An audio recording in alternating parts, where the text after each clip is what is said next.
only agree with the first thing, that the Earth is not flat. The rest Cool. is disproven. Well, no, these have all been. Well, the last one's my opinion. This one's my opinion also, but no, we know that Earth is billions of years old, as much as we know that it isn't flat. Do you know what a limiting factor is? Oh no.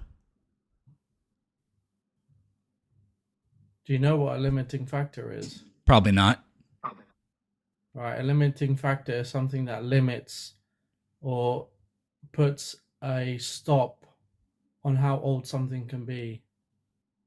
Right, it can be applied in different contexts, but in the context of deep time, a limiting factor is something that limits the age of the universe, humanity, the world. There's many limiting factors. So Yeah, that's not how you tell I, how old something is, but go ahead, King. if you see a ship in the ocean, how do you go about dating it? Date a ship on the ocean? You find a ship that has sunk in the ocean. How would you go about dating it? You could look for artifacts on it, or exactly. certain historical records tied to the manufacturing style of it. Yeah, so if I find a coin from 1782... How about if you find a rock, how do you tell how old it is? How about instead of steering us into these completely irrelevant examples, you deal with the actual science behind the claim in question? Because I want you to understand definitions before I get there. I completely understand what you mean by a limiting factor now. It's something that puts the minimum age or the maximum age on something, because if it has blank characteristic, it can't possibly be older than blank. Although that's going to be essentially an argument from ignorance, I think, if it's not well established. But anyways, how do you tell how old a rock is? Right. I'm just testing to see if you actually know. So you have to make assumptions. Science are built on assumptions, right? That is correct. Yep. Yeah. So before I get there, rigorous, and then we take our assumptions and we rigorously test them to see how often they ring true. And radiometric dating always produces consistent, reliable. Well, I'm sorry, 99% of the time produces consistent, reliable results. So do you believe radiocarbon dating gives consistent, reliable results? Yes, it can even produce consistently reliable errors when we know that there's interference. Are you going to bring up the snail example? No, I'm not going to bring up snail example. So what's the half-life of carbon-14? 5,730 years. Well done. I think. If that's the half-life of C14, after 60,000 years, what percentage of will we find significant amounts of C14 in a substance that is older than 60,000 years? It's like 0.1% or something like that, or maybe 1% or something like that, which is indistinguishable from the background radiation. This is known by scientists. Good thing we don't use carbon dating to tell how old the Earth is. Yeah, but in anything that used to be organic, we know that how carbon dating works. Because it's a closed system after the organism dies, it becomes a closed system because it can't take in any more C14 through eating or breathing. Do you agree with that? But there's carbon-14 in the background. You can take metals and put them into the spectrophotometers or whatever the thing that separates all the atoms is, and it'll detect carbon-14. There is no carbon-14 in metal, but there is background carbon-14. Yeah, but do you understand what a closed and open system is? Yes, I do. What does that have to do with what I just said? So what I'm distinguishing is that Timothy, other than nothing, what did what you just say have to do with what I said about background radiation? Background radiation doesn't get into a closed system because it's closed. It absolutely does. So I don't know what you're talking about. Definition of a closed system. A definition of a closed system means nothing can get added or subtracted to it. An open system. How does a piece of metal get carbon-14 in it? Then I didn't talk about metal. I know didn't I mention did, that. which is why I asked you what did what you have to say have to do with what I had to say, and you weren't able I'm to tell talking me. about. I'm Well, what talking we're about talking about organisms is that why die. is it that instruments you can put or not diamonds, but you can put metal in them and it detects carbon-14. Now, why is that? So I will explain, right? It's yes, There- you will, or I will mute you. So go ahead. So I believe that carbon 14 is being generated in the environment all the time, Yep. So right? there's That's background open. radiation of carbon-14. That's Okay. called. So we're done with that. What do you go ahead? That's Now you that can make is whatever the point you wanted to make. Now that you know and acknowledge that there is carbon that's 14 part. as background radiation, so it's going to be detected by devices which can artificially make something very old look young. Now that we know that, now that your argument has been completely obliterated, go ahead and make whatever It point you wanted hasn't to been make. obliterated. It hasn't been Were you going to obliterated. make the argument that, oh, they find carbon 14 in things that scientists say are millions of years old? Is that what you were going to say?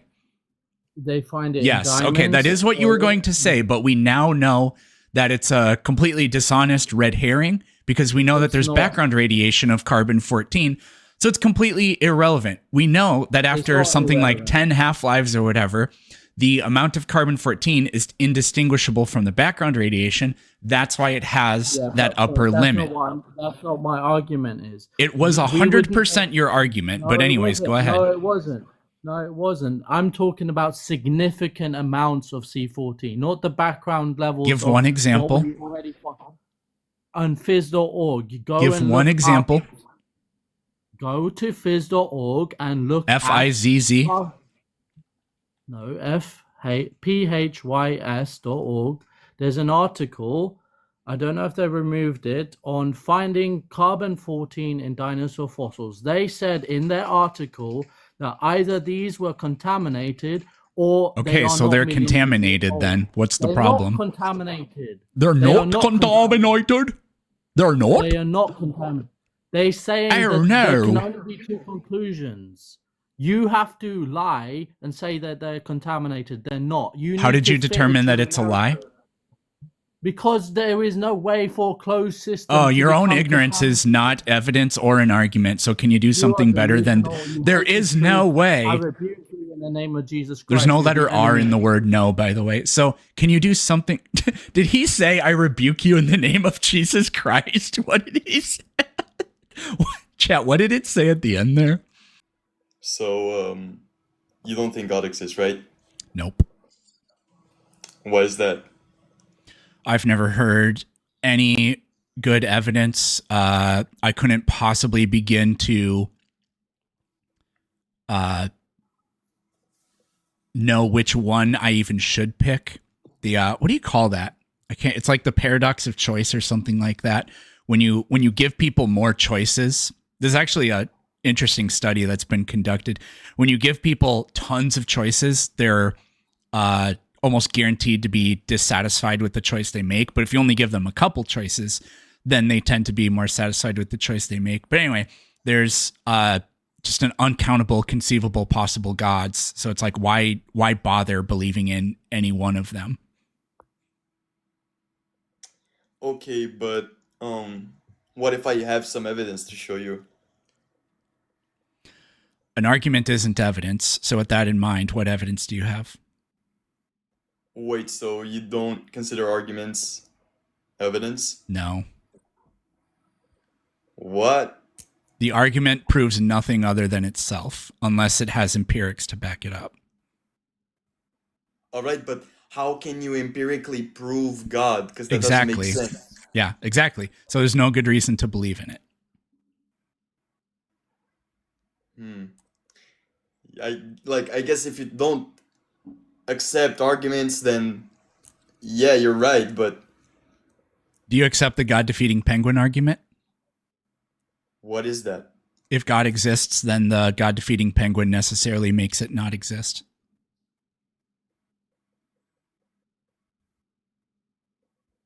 No, I don't accept that. Why not? It's perfectly. I have an argument that proves it. By its nature, makes God not exist.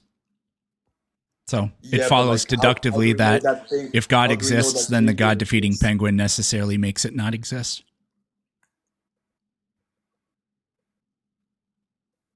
So, yeah, but how do we know that penguin exists?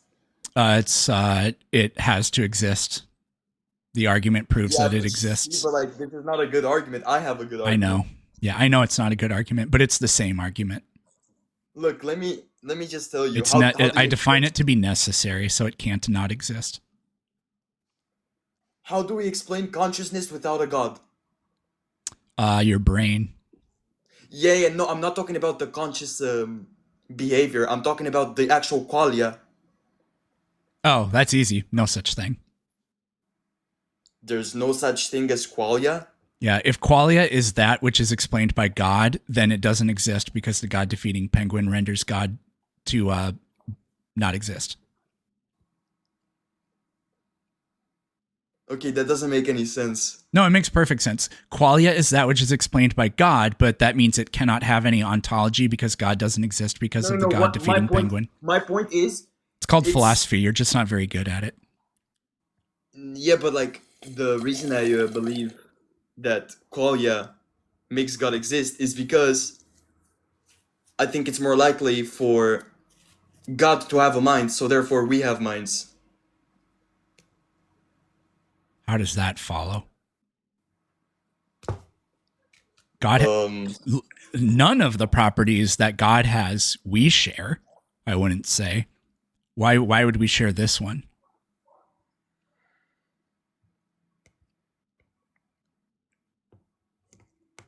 because feelings. Yeah. That's a pretty good argument as far as people that make the arguments you make go.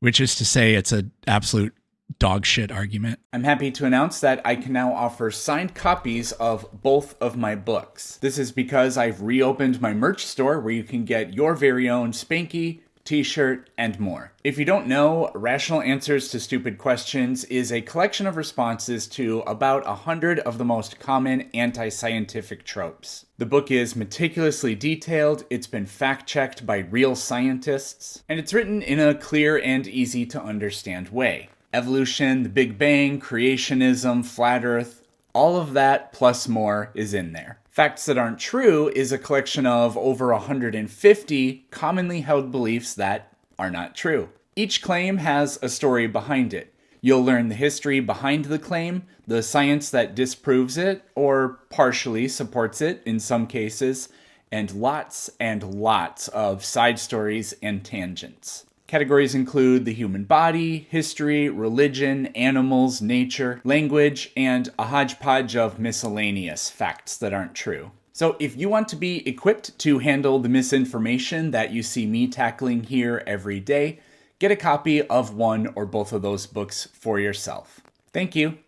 I don't know what you mean by instantaneous expansion if you mean inflation. Inflation actually isn't the Big Bang. It precedes the Big Bang. But that's theoretical at the moment. It does a good job of explaining some discrepancies we see in the universe, but the Big Bang, just the idea that we live in an expanding universe, and a few other particulars, that's as well established as Earth going around the sun. Yeah, absolutely. The universe could be expanding, but the idea, I thought you're proposing the idea that we come from a single point, and then it expanded to the size of a grapefruit, and then somehow magically stayed there for a few milliseconds, so that the heat evened out, and then suddenly inflated. Is a bonkers idea, isn't it? Well, if you could do the math, you would see how the math checks out. So, like, physicists don't just make stuff up. Yeah, but when the first Big Bang didn't include the period where it had to stay at the size of a grapefruit for a while. So with maths, you can create anything you like, can't you? You can prove anything with maths. Because maths is just numbers. You know, if you want to do that, it works, but it doesn't actually prove anything, does it? No, which is why we carry out experiments and observations to try to confirm these things. I mean, I don't think inflation is as crazy as the idea that the speed of light is a fixed constant, and no matter how fast you're going, it's always the same in your frame of reference, and that the faster you move through space, the slower you move through time. I don't think it's more wild than that idea. There's absolutely nothing intuitive about that. And at first, it was just purely mathematical, but now it's been demonstrated to be true. Yeah, but the speed of light is not exactly fixed, is it? It flexes. It's not exactly constant, is it? But no, it's a constant. A photon can be slowed down, but that's not the same. That's not what we mean by the speed of light is a constant. No, I was understanding that the speed of light is not exactly constant at all, but it's close enough. It's got an average speed, right? No, it is. We'll have to check that out. The last thing I read is actually it's flex. It's an average constant, but it's not. It does actually move up and down. But how can all that mass move from a central point to inflate instantly? That's what I'm trying to say. That's the crazy thing, isn't it? I have no idea. No, I don't. Right. I don't really know how special relativity works either, but a physicist would know. Okay, that's all I want to know. Thank you. Oh, you're welcome. It seems to have been thought out. It seems to have been created with some sort of intelligence. Like the trees work with this. We need the oxygen, I mean, it seems like this whole system has been so intelligently made. It really makes me question, do you have any info you could give me on that? I mean, so what you'd want to do, there are lots of ways we could attack this, but I don't think it looks designed at all. I think natural selection and evolution can perfectly describe those things, or at least describe them to a perfectly satisfactory level. But I mean, if you think that nature just has the absolute hallmark of design because of the way things are, well, if it wasn't designed, what would it look like? Probably probably chaos, right? Nothing would really make sense, right? Like the trees wouldn't help out the birds and the squirrels and us for breathing and stuff like that, right? But why wouldn't they? Well, I mean, if you're designing something, it has to have a purpose. It has to have at least I think so. Like, I'm not gonna make something that has no purpose for being made. Let's think of some examples that just dispel this. So, okay. Are you aware that there are some bacteria that are now evolving to be able to partially break down plastic? I did not know that. So that is really happening. And then in Chernobyl or something, I think there are really weird microorganisms that are now able to survive despite the crazy amounts of radiation. There are examples like that. There's also what's another good example? Well, any kind of virus, well, not any kind, but a lot of types of viruses would be good examples. So there are what we call zoonotic viruses. Those are viruses that used to only infect one kind of species, but then they jump species to be able to infect others. So for us, that would be maybe mad cow. I'm not really sure exactly what mad cow does to you. I'm not sure if it's the virus actually infects us, but smallpox or Ebola or hantavirus or SARS, which is one of the types of coronaviruses, bird flu, things like that. You're aware of those? 100%. Okay. But now nobody thinks that, humans were made so that they could get infected with viruses from other animals. Nobody thinks that. That's silly. And nobody thinks that, the reason we made plastic was so that the bacteria could break it down. I was like, no, that's not what's going on. What's going on is these organisms are evolving unique adaptations to exploit in their environment. So how does a tree and a bird work together? Well, the tree, the modern tree and the modern bird didn't just pop into existence out of nowhere. Their commensurate or symbiotic or whatever it is relationship has formed in the environment over time, gradualistically. So one wasn't made like for the other. Right, okay, I'm seeing what you're saying. Yeah. And so All like right, we well, can just take that and dude, apply that to actually, nature. right, yeah, I was gonna say you can take that and put to a lot of things, man. All right, well, hey, I really appreciate you, brother, for real. You're welcome. Well, you didn't say thank you, but I guess it was heavily implied. Theory. What's a true theory? A scientific theory. Is quantum mechanics true? Yep. It corresponds In a with black- reality. In a black hole singularity, is quantum mechanics true? That's more theoretical. We don't know the nature of what exactly is at the middle, in the center of that black hole. Yeah, so it's a theory, so it's not true. Yeah, there are different kinds of theories. Do you know what true means? Or what's the way you use the word true? I'll just say something that has proof. And by proof, you mean evidence? Well, proof and evidence are two different things. Yes. So what do you mean by proof? I don't know. Say I robbed a bank and there was CCTV of me robbing that bank. That would be proof. Yeah, evidence. Yep. There you go. And so a lot of people, common definition for true is that which corresponds with reality. And because science is a methodological system of studying nature, it has a very, very good ability to create descriptions, models, whatever, that match reality because it's the study of nature. So with everything's all hunky-dory here. Yeah. Are you familiar with black hole cosmology? Not so much. Because that's another theory that contradicts the Big Bang theory. How does black hole cosmology contradict the Big Bang? Well, black hole cosmology is that we are inside of a black hole and we have a parent universe, and that parent universe also has a parent universe. Everything's within a black hole. Why would that contradict the Big Bang theory? Well, because there's no Big Bang with a black hole. Is that the case? I assume so. These ideas contradict. Not directly, the black hole universe idea doesn't necessarily deny the Big Bang. It reinterprets it. Instead of the Big Bang being an absolute beginning of everything, it could be the beginning of our local bubble of space-time that formed inside a black hole.